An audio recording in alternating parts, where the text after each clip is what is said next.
aujourd'hui on se retrouve pour une nouvelle vidéo et comme vous le constatez, vous aurez le droit aujourd'hui à la dégaine du dimanche. M'en demandez pas trop hein, parce qu'on est déjà dimanche, donc ni courage, ni envie, flemme absolue. En plus il fait moche au possible depuis des jours, des semaines, que dis-je, des mois, et j'en en peux plus. On n'a pas un pet de soleil depuis des semaines, ça me déprime au possible, donc il a bien fallu que je sorte la softbox aujourd'hui pour vous tourner la vidéo. Donc évidemment ça fait ressortir mon Timpalo et les cocards que j'ai sous les yeux, donc je suis de toute beauté aujourd'hui. Et cerise sur le gâteau, ça fait 2 semaines que je me traîne une crève au possible et que enfin ça commence à aller mieux et que donc je peux vous tourner une vidéo. Donc voilà, aujourd'hui m'en demandez pas trop, on est dimanche. Flemme absolue quoi les gars. Bref, du coup on se retrouve pour cette nouvelle vidéo qui est également la toute première sur ma chaîne, puisqu'aujourd'hui on va parler d'un sujet qu'on ne voit pas tant que ça en fait sur les chaînes. C'est pas quelque chose qui est très récurrent je trouve sur Booktube notamment. On va parler de ces sagas qu'on abandonne, qu'on décide de ne pas continuer pour X ou Y raison. Et je trouve également que c'est déculpabilisant en fait de vous en parler et au final d'en mettre un point en fait final justement sur ces sagas que finalement on a décidé de ne pas continuer pour X ou Y raison.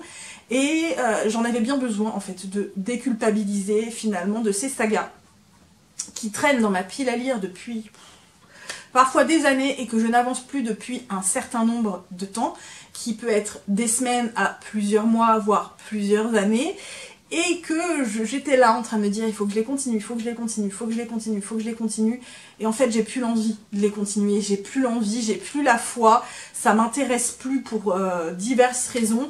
Et au bout d'un moment, il faut se rendre à l'évidence et il faut arrêter de se foutre un coup de pied au cul quand on n'a pas l'envie et laisser tomber. Voilà, laisser tomber. Et le fait de me dire, c'est bon, laisse tomber, t'as pas envie de les terminer, c'est pas bien grave, t'as déjà d'autres sagas à continuer qui te font plus envie aujourd'hui. Il y a plein de livres à lire, c'est pas la fin du monde si tu ne termines pas toutes les sagas que tu as commencé, c'est bon quoi, c'est pas la mort. Et du coup, rien que le fait d'en parler, de les sortir de ma bibliothèque pour les mettre à vendre et en faire une vidéo, bah je trouve que c'est hyper déculpabilisant et ça permet, oui, à moi en tout cas, c'est la sensation que j'en ai, de vraiment terminer sur ce sujet, ou en tout cas sur ces sagas que j'ai décidé de ne pas continuer.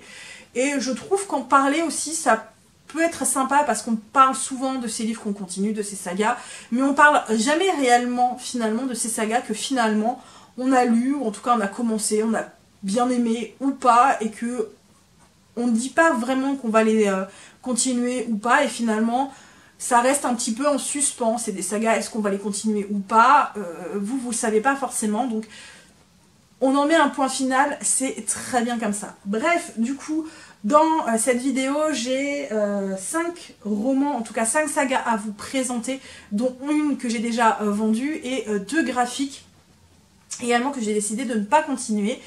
Et c'est déjà pas mal, donc on tergiverse pas trop et on commence tout de suite. Je commence du coup par les graphiques et c'est 2 mangas pour le coup. Le premier c'est celui-ci, puisque j'ai lu les 3 premiers tomes de Iruma à l'école des démons.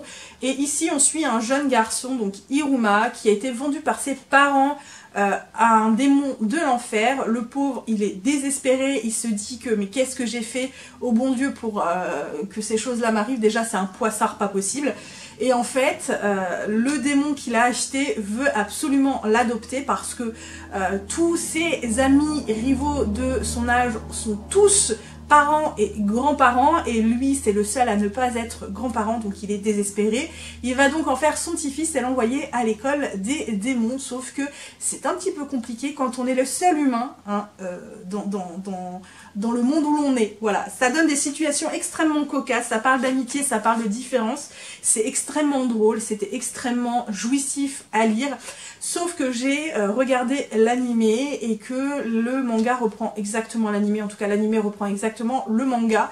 Et que du coup, j'ai décidé de ne pas continuer parce que je vais continuer plutôt l'animé. Je ne dis pas que je ne reprendrai pas cette saga, en tout cas un jour, mais c'est encore une saga qui est en cours et j'ai pas envie en fait de me relancer dans un manga qui va durer des centaines de tomes. J'ai pas la foi. J'ai pas la foi, donc j'ai décidé d'abandonner ce manga et peut-être qu'un jour je le reprendrai, mais pas pour l'instant. J'abandonne également du coup Somali et l'esprit de la forêt. Donc moi j'ai lu les 2 premiers tomes, c'est de Yako Gurechi et c'est publié aux éditions Kimiku. C'est un manga qui comporte actuellement, il me semble, 6 ou 8 tomes, je ne sais plus exactement. Donc ici on suivait Somali qui a été trouvée par un golem dans la forêt. Somali est une petite fille de 5 ans et qui semble être la dernière humaine, donc la dernière être vivant de son espèce qui est donc l'humain, et malheureusement l'esprit de la forêt, ce golem, lui, il va pas pouvoir la garder avec lui parce qu'il arrive au terme de son existence, il lui reste 1 année à vivre et il se dit je peux pas la garder, c'est trop dangereux, je peux pas la garder, qu'est-ce qu'elle va devenir une fois que je serai plus là? Donc il décide de partir à l'aventure avec elle pour lui trouver des parents qui pourront l'aimer et la protéger, et ce serait encore mieux si c'était également des humains. Je m'arrête là, vous n'avez pas besoin d'en savoir plus. J'avais adoré, franchement j'avais adoré. Somali, elle est d'une fraîcheur, elle est d'une innocence, elle est ultra attachante, et on a ce golem qui finalement apprend également beaucoup de choses sur l'humanité, sur le monde qui l'entoure, puisque c'est un golem mais il est extrêmement solitaire, donc là il repart dans la civilisation, donc c'était super cool.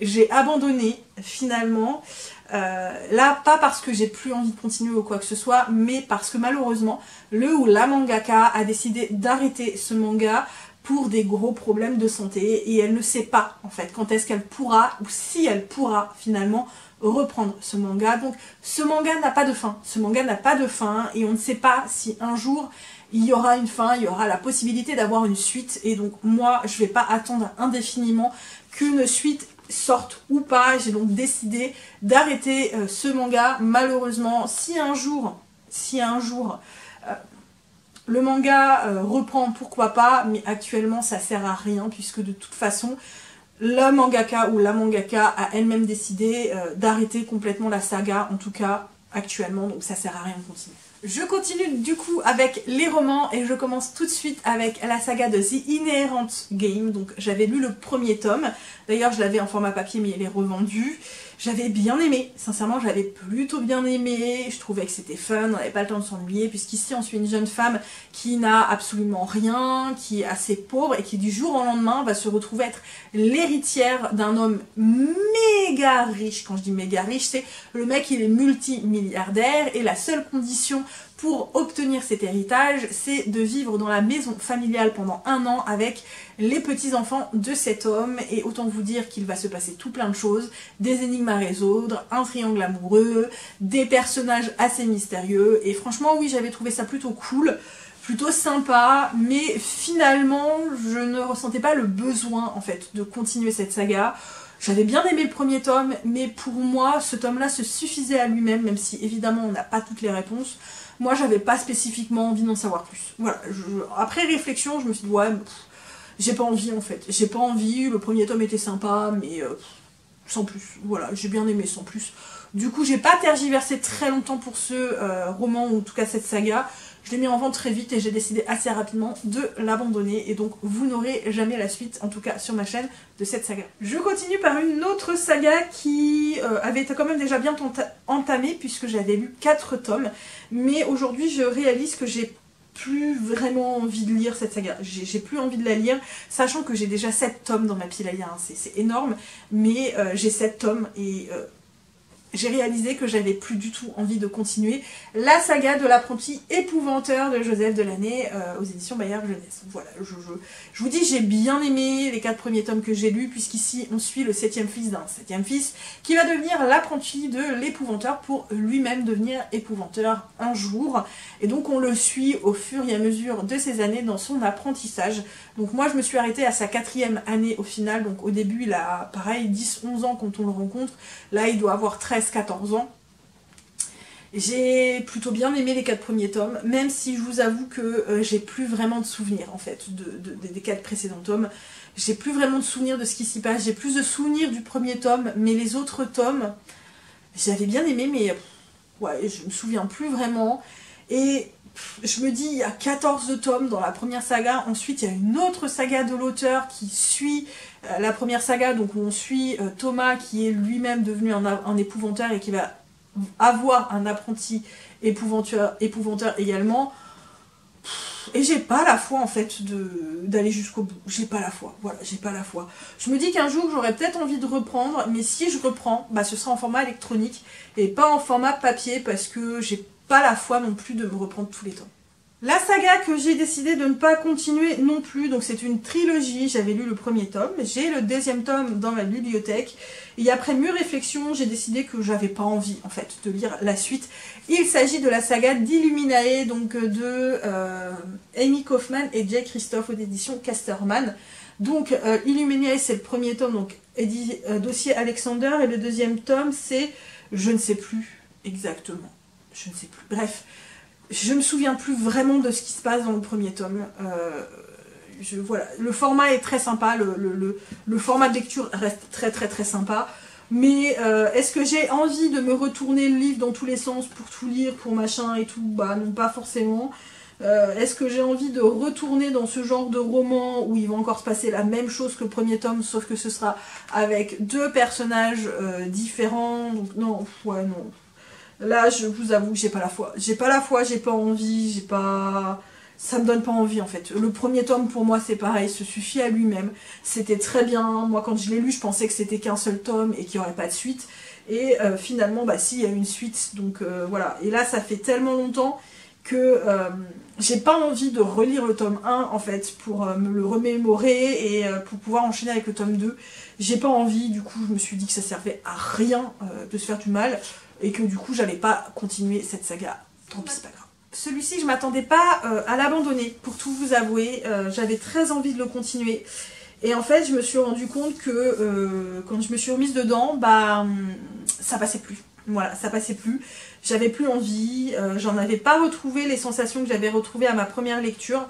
Je l'avais mis en pause pour je ne sais plus quelle raison, et finalement j'ai décidé que je n'allais pas continuer cette duologie. Il s'agit de la saga donc de Ces plaisirs violents de Chloé Gong aux éditions Sabran, donc avec cette édition juste absolument magnifique.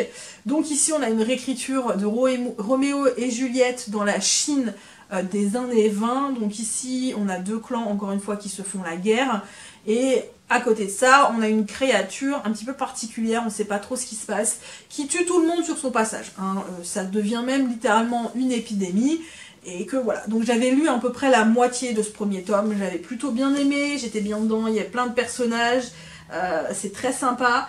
Et quand j'ai voulu me remettre dedans, je me suis rendu compte que pour le coup, bah là je m'ennuyais en fait. Voilà, là je suis plutôt passée du côté de ceux qui n'ont pas aimé le premier tome, parce qu'il se passe rien, parce qu'ils s'ennuient, et que bah, je suis plus dans le mood en fait. Je pourrais le reprendre à un autre moment, mais je me dis que si je le reprends à un autre moment, ça va être encore très long, je vais encore attendre des plombes, je peux me mettre en pause pendant des plombes, et il va falloir que je le reprenne, et que je vais le reprendre depuis le début, et que j'ai pas envie, et que du coup bah, j'ai pas la foi en fait, j'ai pas la foi de me remettre dedans, j'ai pas la foi de replonger dans cet univers, j'ai pas la foi de me remémorer le début du roman, j'ai pas la foi, voilà, j'ai pas la foi. Du coup je me suis dit que c'était pas grave, que bah tant pis, hein, je terminerai pas cette duologie, je me ferai peut-être un résumé spoilant un peu plus tard, mais voilà. Et celui-ci je vous en avais parlé assez rapidement, dans un autre point lecture il me semble, parce que je l'avais abandonné mais qu'on m'a dit que je pouvais lire les autres tomes, mais non, finalement non, je vais pas me lancer dans cette saga. Il s'agit donc du premier tome de la saga de Twisted, donc ici Twisted Love, que j'avais abandonné à la moitié, et que finalement je ne vais absolument pas continuer, que ce soit ce tome là ou me lancer dans d'autres, dans les autres tomes, sachant que le tome 2 vient de sortir, donc où il va pas tarder à sortir, mais j'ai pas du tout aimé la plume de l'autrice, j'ai pas du tout aimé la romance, j'ai pas du tout aimé le schéma narratif, j'ai rien aimé dans ce roman. Et comme j'ai vraiment pris aucun plaisir à lire ce que j'ai lu dans ce roman, je vais pas me faire du mal à me lancer dans la suite de cette saga, ça sert absolument à rien. Et voilà, j'en ai du coup terminé pour cette vidéo Abandon de saga. J'espère que je vous ai pas trop déprimé avec cette vidéo. Si vous avez abandonné ces sagas-là particulièrement ou d'autres sagas, n'hésitez pas à me dire le pourquoi du comment, pourquoi ça vous intéresse plus aujourd'hui, pourquoi après des années vous avez décidé que non, vous n'avez pas envie de continuer des sagas que vous avez bien aimées, que finalement les terminer ça vous hype plus autant qu'avant. N'hésitez pas, voilà, n'hésitez pas, je suis preneuse. Si vous avez la flemme comme toujours, un petit emoji, ça fait toujours plaisir. Les pouces bleus également. N'hésitez pas à vous abonner si l'envie vous en vient, à me suivre sur d'autres réseaux sociaux, Instagram, TikTok, tout ça. Moi, comme d'habitude, je vais vous souhaiter de très bonnes lectures. À très bientôt pour une nouvelle vidéo. Et surtout, comme d'habitude, prenez